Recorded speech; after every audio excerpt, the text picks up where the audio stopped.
Graham's right. Wine is a very hot category now, and probably a good time to mention that my new book is out. American Wino, Tale of Reds, Whites, and One Man's Blues came out 2 weeks ago. HarperCollins would appreciate you buying it. Okay, now we're gonna take some questions, and we're also gonna get some feedback from the panel here about what they saw today. And I'm gonna start the questions. We mentioned Graham's enthusiasm. It was evident from the moment he came out. When you're hearing pitches, I think we saw a broad spectrum of styles up here today. How much is the enthusiasm of the person pitching you influence you? Or are you thinking strictly in terms of, can this product work? Or can that be contagious? I'll give you a perfect example. Is the last young man. Yeah. You know, my first impression was the fact that can was a half a bottle of wine, and he correctedly said, you know, you don't drink one glass of wine, and it's single serve, and basically overcame my objection, and basically got me onto the other side of this thing. And then he mentioned, you know, this is Oakland Hills. I go, yeah, they could sell it in all the golf courses. So there's a perfect example of a good pitch that just overcame objections. Pretty judgmental, though, when he said to me, you don't drink one glass of wine, right? Yep, exactly. Like, talking to me. You know, when someone's making a pitch and they're passionate about it, you know, when we're thinking about how we're going to go to market with it, they're our partner going to market. They're going to give us that pitch. They're going to give the passion to our sales force and to our company, and it's important that they have that. If it's something, you know, I don't think you're going to buy this, but, you know, this is what we're doing now. You shoot it right out the window. So that's the thing that jumped out at me is, you know, I could see how much that guy loved it. And he was talking about the family members and various people, and that made me want to have some. And I'm very upset that they Passion is very infectious. And Yes. one thing that's important to me in a pitch is you got to not only know, you got to know the audience, and you got to have all the details and all the facts. So that's the one thing I would say that was missing from one presentation earlier, is that you have to have the facts. You should know calorie content. You should have it down. You should have that 5-minute elevator speech down, because you should know the audience, and I think it's very important. The most refreshing thing I saw today, we didn't see one PowerPoint. Not one PowerPoint presentation, because when they come to our office, it's a 40-page PowerPoint. I'll tell you, I'm already on the email just going, okay, this is almost over. It's your product, right? It's your product. You should know every single thing about it. It would say it in 5 minutes. Well, I think the most important thing is when it comes from a place of authenticity. That's really, and that backs up the product. I think we saw one kind of pitch where the authenticity we talked about didn't really back up the product. Right. And I think with him, it was like, this is what it is, and this is what the world is going to drink, clearly. And I liked his passion. I also liked the way the pearl pitch was. I think it was Steve pitched the pearls. Yeah. I really, the caviar one the best. Yeah, yes, I mean, caviar was was absolutely knocked it out the ballpark. Me too. I would say the one thing I'd like to add to the passion is it's not just in the presentation. The passion has to be in the plan, and they need to spend a ton of energy and throw all that passion into creating that launch plan or creating that go-to-market strategy. And a lot of times it may be there, the product may be great, but if the plan's not, or they don't know what to do, or they're sitting there asking questions, then it's not going to come to life. So the passion has to start and go all the way through, not just the product, but the plan, where we're going. I love that he said the Oakland Hills golf course. That means he's thinking about where it goes and how he wants to bring this to market. And I think that's really an important part of it as well. Great. I'm going to be back next year pitching my product. It's called Weir. Wine and beer. Weir. How about some questions from the audience? I'm sure we've got some here for our distinguished panel. Anybody got something for us? By the way, that was already a drink back when I was growing up. It's called a Sneaky Pete. Was it really? Wine and beer. Yeah? Was it? Yeah. You were making it in the garage or something? What was No. You just mix the wine with your beer. Pour them together? Yeah. Or Philly, we had some drinks like that too in Philadelphia. Questions? Come on. Somebody. All right. I have another question. There's someone back there. Ooh, where are you? Oh, go ahead. Sir, what's your name? My name is Rohit. Okay. So a lot of these new products, are they being recycled from, like you mentioned, from way back in the day? Or is it true innovation and, we're seeing new products that haven't been seen before? I've never seen the caviar pearls before, have you? Never seen any. Caviar was innovative. My father used to say there's nothing new since the Egyptians. We've all been adapting. So You know, I don't think there's anything wrong in going back to the past and bringing it forward in a new light, a new thought. So you just got to be authentic, real, and have real value in what you're bringing. I don't think it's a problem taking things from the past and bringing them back to life. I think that the new packaging is something new. I don't think that we've seen wine in cans in our lifetimes. So I think that the alternative packages that are coming through, that is innovative. Now that you're going to see 100 different iterations of these alternative packages. But I agree with Charlie to some extent. You know, nothing's really new. There hasn't been a lot of real innovation. And that's a lot of the wine business. You know, the wine business is very traditional. It has been in the past. I think what's breaking out right now is that the non-traditional wines. That these blends that, you know, there was no mention of appellation and where that wine was from, who the winemaker was, what the varieties were. And that might have been a challenge in our youth to try to figure out where this wine is from. But I don't think the consumer today that he's targeting really cares much about that. Yeah, and I think the key is to be on the front end of a trend versus the back end of a trend. I mean, we saw one product up here that's in a struggling category. And so that's obviously going to be a really tough place to launch a brand. But if you're innovative, like some of the products we saw up here today, then and you're creating a new trend, or you're at the very front end of a trend, then you have a much better chance. I thought the one that was, for me, that was really kind of really interesting were the pearls. Me too. I mean, that is, you know, you're commenting about Egypt. I've never seen anything like that. I mean, that is just, you know, and like I said, it's a whole new area.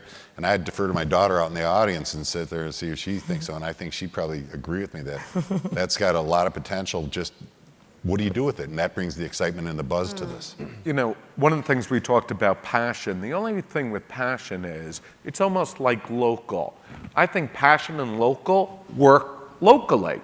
Yes, if the consumer can see you, if you have that passion, but you need something more than that, because you're not speaking to every customer. So if it isn't in the story, if it isn't in the brands, and I really believe in this craft movement, when people talk about authenticity, more and more it is the inputs into these products. My kids, and they're really interesting, they can party in total debauchery, but they want to do it in a sustainable, thoughtful way, making sure they're paying fair wages to the farmers making that product, and it's non-GMO. So I think people are very thoughtful about the environment, about wages, about creating value for their communities. So I think in these stories, those things are important to incorporate for this next generation. We know no actual fish eggs were harmed in the making of cocktail caviar. And all rest easy knowing that.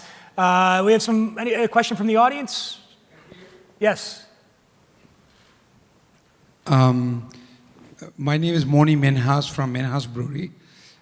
Dennis, who came first, there were a few questions that he did not have answer to because we had to switch the presenter at the last minute.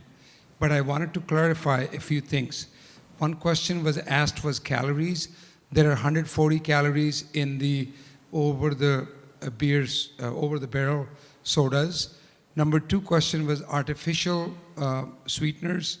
We have tried all kinds of sweeteners. We never could match a non-chemically artificial taste. I guess that's why they're called artificial sweeteners. So we felt that the cane sugar cost us more money and more pain in the making process, I call it. Though the manufacturing people are not crazy about it, we think that cane sugar is a good compromise between something that has no calories and then yet it's not high fructose syrup. Nothing against high fructose syrup, but it's an improvement over high fructose syrup, we believe. And the audience, we did that with our non-alcoholic sodas. We went from high fructose syrup for 20 years. We've been making that way. Last year, our numbers grew by 30% without doing anything. And we attribute that to cane sugar. And also when we made it, because there was a lot of pressure to bring the product out because of the success of the other sodas, most of them were natural flavors. Some of them were artificial flavors. We just figured out a week ago to change it all to natural flavors and natural colors. Great. So now Great. That's great. future batches That's really important. That's great. will have natural flavors and natural colors. Good. We are going to stick to cane sugar because we really believe that when people buy the soda, they are not on diet. At least I'm not when I do. But that doesn't mean it pleases everyone, but we think that it pleases the target audience that we are making for. I agree Good. strongly. Thank you. Yes. Good question. Oh, wait, I should point out that was not a question, though. This is question. There was no question. It no was question. informative. But in the spirit of that, I feel like I Of the should go back and defense. talk more about my book. It's not really a wine book, it's more of a memoir, and it's fat-free. Now, let's try this again. Questions? Anybody with a I question? saw a woman. There we go. Yeah, yeah. You sure? Yes. Okay, no, right here. We have right in the front. Oh, no, I'm in charge here. I'm calling on you. Yeah, there we go.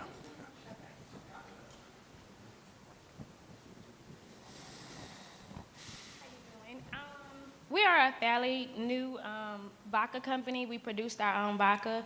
We have done really well in the entertainment business as far as deals with Warner Brothers and stuff like that. Do you think that it's a good idea to connect the two, or will it deteriorate the brand? Well, I'm going to throw that to Lisa. Explain what you Entertainment and mean by vodka? that. I'm not sure when you say connect. Could you explain a little bit? As far as putting some of the artists on, like on the brand. Oh, I got it. Yes, sir. There are very few exceptions of successful ventures that way. I think that P. Diddy has done a great job with Ciroc. I think that's a good example of it. There's 1,000 other bad examples of using celebrity endorsement, if that's your question. Yes, sir. Because celebrities sometimes get in trouble. I know that's a shock. But when they get in trouble, What are you the saying, brand gets in Steve? Come on. the brand, not you, Don. But sometimes the brand suffers as a result of that, and I don't want to mention any names, but we've had a long history of those. So, if you are going to have a celebrity endorsement, be very careful. I mean, if you look at even a wine brand way back when, you had Jeff Smith as a sponsor or a spokesperson for Chateau Saint Michel many years ago. Right. That didn't work out very well when they found out his history. So, I would caution you to use celebrity endorsement because it does just define the brand. What P. Diddy did very well is he owned the brand. He was in the marketplace. He's signing bottles. Every time there was a hip-hop convention, he was there. He represents style and aspiration to those that are consuming his product. So I would say that's a really good example of someone that did it right. Sure, the same Steve, rules it was- apply. that was not an endorsement. You said it. You nailed He owned it. He owned that Well, brand. Same, So he same was. with me, with LVP. I mean, The same, family the same. business. That's okay. The same rules apply. If that celebrity is passionate, right, and we're going to work hard, and they're authentic about the representation of the brand, then it has a chance. Otherwise, it's probably better off just to build the brand on its own merits. Okay.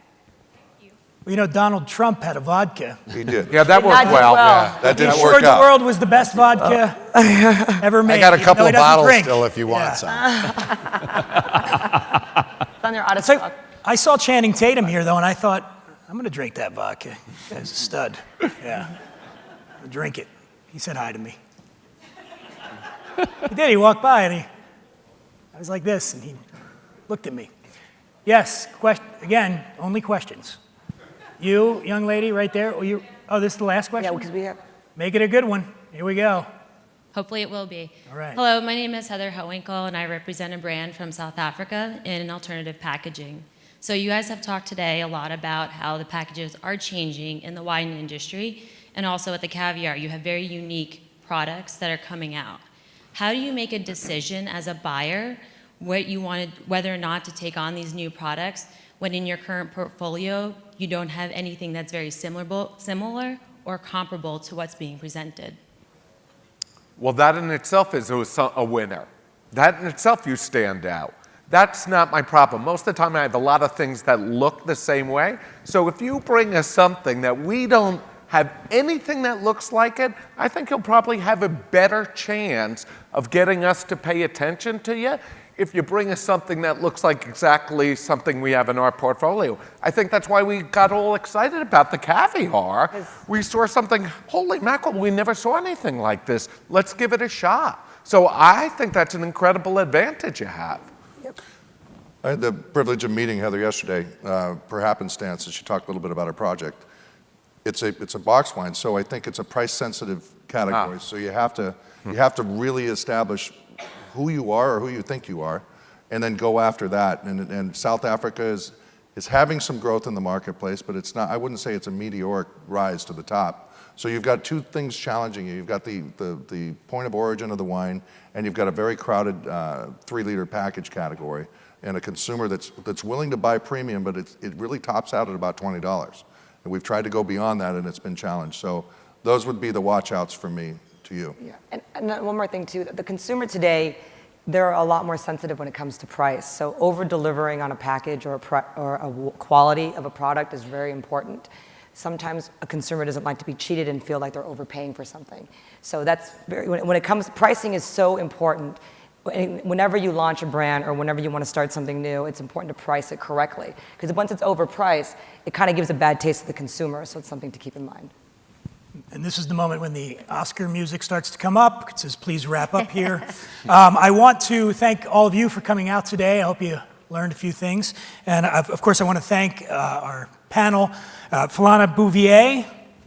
You can do it. Yeah, you can do it. Charlie Marinoff, Sid Ross, Mark Sachs, good-looking gentleman here, Steve Slater, and of course, Lisa Vanderpump. My name's Dan Dunn. Stay tuned. Something really fun is happening soon. It's not there on the thing, but it's whatever happens next is going to be great. And thank you.